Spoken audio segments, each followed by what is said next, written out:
You don't get it, son. This isn't a mud hole. It's an operating table.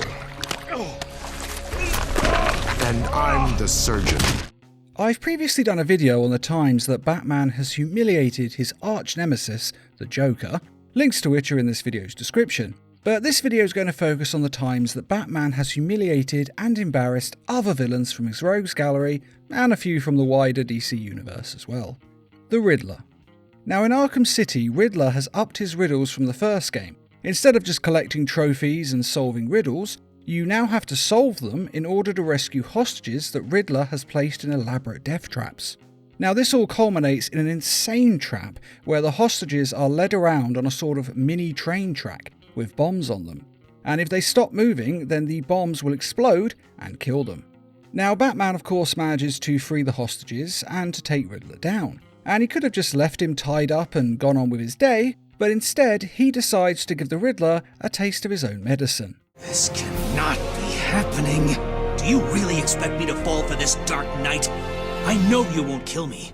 True, but you can't say the same about the others, can you? Get your ass moving, Riddler. You can't tell me what to do. Do I need to press the button? And so Batman ties him to one of the trains on the track, forcing Riddler to be led around by it all night, running after it in case it explodes and kills him. Though naturally Batman has already defused the bomb, but Riddler doesn't know that, only the police and Batman do. And they don't see any desperate need to tell him, which further adds to Riddler's humiliation, as he no doubt later figures this out. Or the police will probably tell him just to embarrass him more. I mean, he is really annoying as a character. And the Riddler is so pissed off about this entire affair that in the next game he doesn't just abduct random cops, he instead kidnaps Catwoman, whom he knows is close to Batman. Batman? That had better be you, and you had better be sorry. And then he constructs a series of underground race courses and challenges for Batman to do, all of which are so rigged that it's almost impossible for Batman to win, which was of course the point, as Riddler desperately needs to prove his superiority to Batman by any means necessary. But ultimately, all this ends up doing is showing just how much better and how much smarter Batman is than the Riddler, which infuriates him to no end. You did it. You did it. The key. Now you collect the key. Those are the rules, and I have to follow the rules, don't I? I set them after all. It also leads to the Riddler going flat broke, as Catwoman later hacks his accounts and takes all of his millions, as compensation for him kidnapping her. In fact, I think this is definitely the most that the Riddler has ever been embarrassed by the Dark Knight. The Dark Knight Returns. Now in this film, the first fight that Batman has with the mutant leader does not go according to plan. I will admit that, as will Batman. And if anything, it was really Batman who was humiliated by this, as he just got the hell beaten out of him. He came in too strong, thinking he was a younger man who could take him, and he lost. And let's be honest, he would have died if not for Robin's help coming to rescue him at the final moment. But Batman isn't dumb, and more importantly, he's self-aware, and he realises why he lost. I tried to match his savagery last time. That was my mistake. I have to be smarter. Which is the nice way of saying that Batman is fighting like a young man when he's a bloody old man. But you have to remember that with age comes wisdom. And so when he returns to fight him again, he systematically beats the mutant leader down in front of his entire crew. He does it by working slowly and methodically, using all that training he got when he spent years travelling the globe. He is striking at key pressure points and nerve clusters to weaken the mutant's attacks and defense, limiting how he is able to move his body, because there are ways of punching a person that mean that he literally can't raise his arm again. And if he can't raise his arm, well, that's an obvious weakness in a fight. In fact, as Batman says, this isn't actually a fight. This isn't actually a mud hole. This is an operating table, and he is the surgeon. And Batman deliberately stages this fight in front of all of the mutants, beating the leader up so bad so that all of his followers completely lose faith in him. And it works so well that Batman doesn't just knock the mutant leader off his pedestal, oh no, he replaces him atop it. And then all the mutants become the sons of Batman. He basically delivered such a fierce beating that he started his own cult. And this is what makes Batman so dangerous. He is clever and brutal, and he will think of ways of beating you and then carry them out carefully and methodically to an exact plan, detailing your defeat. It's how a mere mortal can defeat gods and monsters. People may joke that it's his money that makes him dangerous, and yeah, obviously the money helps. I mean, we're not stupid, we know that. But really, it's Batman's intellect, his dedication, and his unwavering focus to achieve his goals that truly makes him such a deadly threat. Electrocutioner. Now, this is without a doubt the worst boss fight in the Arkham game series, but it is the funniest fight. Basically, Electrocutioner is going to fight Batman, and Electrocutioner has a huge dramatic entrance where he's zapping lightning, well, electricity, but lightning all over the place, and he's bragging about how he's not only going to kill Batman, he's going to kill him, and then he's going to jumpstart his heart, and then he's going to kill him again. He goes on about this, and about 50 witnesses or so are there, and one of Penguin's lieutenants is there, and he's bragging like hell, and it is all set up to be a true clash of the titans between Batman and this deadly assassin. And then Batman knocks him out in one punch, and he goes down like a weak little jawed bitch.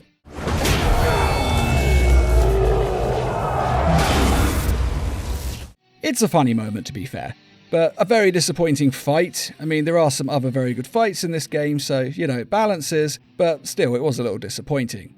And it is, without a doubt, the most humiliating bitch slap of a fight that Batman has across the entire Arkhamverse. And if Electrocutioner wasn't completely humiliated by this, well, then he bloody well should have been. Darkseid. Now, in this film, Darkseid has abducted Superman's cousin, and so the heroes go there to rescue her. Now, of course, Superman and Wonder Woman go the traditional route of just getting in a fight and punching the hell out of everyone, but Batman instead decides to use his brains. And so he finds where Darkseid keeps his deadliest weapons, the Hellspores, and he hacks them and changes the code so that he can detonate them. And in doing so, he beats Darkseid without so much as throwing a punch. And Darkseid does his best to scare Batman into backing down. He slaps him around without Batman even so much as fighting back. I mean, he's a god, he knows he can't beat him, and he also knows that Darkseid can't kill him or the bombs will go off. So Batman just remains calm throughout it all, like a total badass, and just says that Darkseid has to let Supergirl go or he detonates the bombs, and all of them die. And Darkseid will of course lose everything. And Darkseid isn't an idiot, so eventually he concedes that he has no choice. Batman has completely gotten by the cojones, and Darkseid knows it. And so he agrees to Batman's terms and lets them all go. And although Darkseid says he's impressed, and a part of him probably is, I mean, he's a supervillain, so he's going to respect this kind of cruelty. But still, he is clearly embarrassed as hell that a mere mortal managed to outthink and outmaneuver one of the most powerful and intelligent supervillains in the universe, who is not just a mere alien, he is a literal god. And a god being beaten by a mortal is a truly humiliating experience. I mean, just read any of the ancient Greek gods' literature and you'll see what I mean. They hate being one-upped by mortals. And it is truly impressive on Batman's part, because this is something that even Superman, Wonder Woman, and even the High Father of the new gods of New Genesis have never been able to achieve. He beat him so completely. Batman may only be mortal, but he's one badass mortal. And the way that you know that Darkseid really is pissed off about this is because after this whole affair, he goes and attacks Superman. He said he wouldn't go near Supergirl, true, but he didn't say anything about attacking Superman, who he blames for the entire affair. Basically, he's trying to get back his mojo by beating the most powerful hero in the universe. Which of course ends badly, as the two Kryptonians beat the hell out of him and then send him away in a boom tube to God alone knows where. So all in all, it was a pretty bad day for Darkseid. The Penguin. Now, there are a lot of times that Batman has embarrassed the Penguin. I mean, he has been a running joke in a lot of different series of comics and in a lot of different shows. But I'm mainly going to focus on the times in the Arkham series, because I don't think they have a single interaction in this series that isn't embarrassing for the Penguin. The first time we see them meet is in Arkham City. Bruce Wayne has been abducted during a political rally and is being detained in Arkham City. Now, Penguin doesn't actually know he's Batman at this point. Instead, he's trying to get his revenge on the Wayne family. You see, the Wayne family supposedly done something really bad to the Penguin's family in the past. And it is most likely true, but it's really got nothing to do with Bruce Wayne. It's all their ancestors at the end of the day. But anyway, in this moment, Penguin has his crew hold Bruce Wayne down so that he is completely helpless, and so that Penguin can easily beat him up. And even though Bruce Wayne is in handcuffs, he still manages to not only block Penguin's punches, but he breaks his wrist at the same time. Now, in fairness, there's nothing really embarrassing about getting a broken wrist in a fight against Batman. But technically, this wasn't Batman.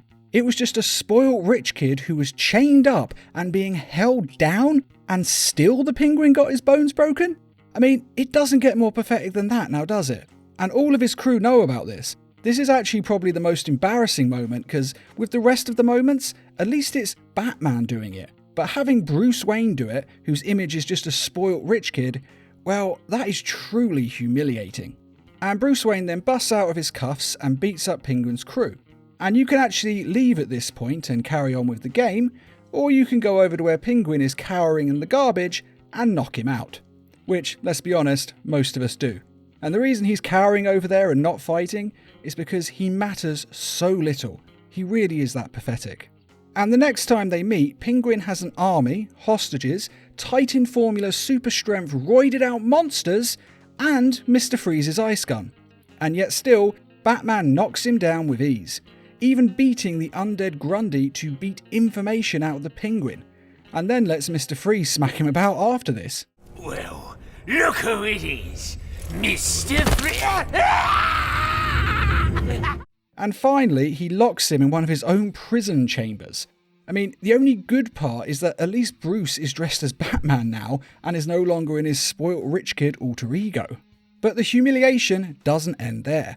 In the next game released, the prequel, Arkham Origins, Batman starts by beating him up for information, which is nothing out of the ordinary to be fair, but he does this not only with ease, throwing Penguin around his office like a ragdoll, but it's also in front of Penguin's chief rival from the Falcone family, right in the middle of Penguin trying to intimidate and scare him so that he could take over his business. Now you best listen, Falcone. Because this is the last time I'll ask. And having Batman bust in and just knock him about, well, it really undercuts Penguin's intimidation factor, and it means he's going to lose a lot of respect from the other gangsters in Gotham. And this also happens in front of his two beautiful assistants, whom presumably he's sleeping with, and no one wants to get beaten up in front of their lovers, now do they? But really, the most embarrassing moment for him comes in the DLC for this game, in which he is encased in ice. Though in fairness, this was more because of Mr. Freeze than Batman, so, it's not that bad. But Batman does steal the only thing that can free him, and then deliberately leaves him trapped in the ice. So it is kind of Batman humiliating him a bit. You're gonna get me on this damn iceberg? You're good right where you are. But you can't leave me here! I'll freeze to death! Not my problem. Oh, so you come back to gloat, have you? But all in all, Penguin gets pretty humiliated throughout the entire Arkham game series. And those are all the times that Batman humiliated supervillains. Well, not obviously all the times, there's a lot more where that came from, and I might even do another video on them in the future. But for now, let us know which one you thought was the best, and if you have another favourite time that Batman has embarrassed a supervillain, then please let us know in the comments. And I'd just like to quickly remind everyone that we have some merchandise available on our store, and to say thanks to all of you who have donated to the Needle Mouse Productions page on Patreon. And as always, thanks for watching, and feel free to subscribe, share, like, and comment.